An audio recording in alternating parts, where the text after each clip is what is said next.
আমার ভাইয়েরা ও আমার বন্ধুরা, আমার পদ্মার অন্তরালে আমার বোনেরা, রাসূলুল্লাহ সাল্লাল্লাহু আলাইহি সাল্লাম পৃথিবীর মানুষকে লক্ষ্য করে বলেছেন, তোমাদের প্রত্যেকের জন্য দুইটি করে আবাস রয়েছে। একটি আবাস হচ্ছে জান্নাতে এবং একটি আবাস জাহান্নামে।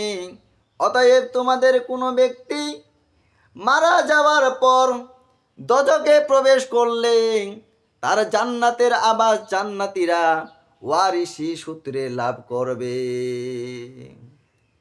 এটাই হলো উলাইকা হুমুল ওয়ারিসুন, তারাই হবে ওয়ারিস।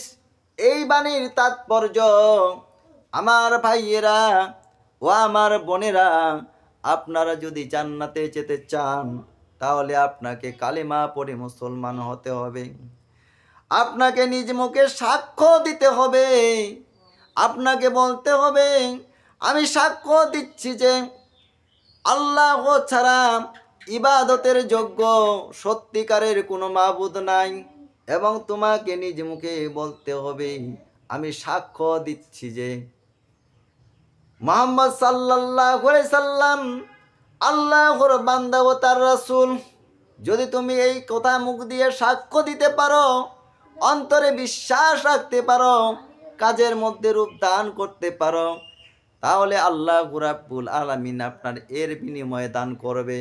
আমার ভাইয়েরা ও আমার বোনেরা, আমার রাসূল সাল্লাল্লাহু আলাইহি সাল্লাম যেভাবে ইবাদত শিক্ষা দিয়েছেন সেভাবে আল্লাহর ইবাদত করবে।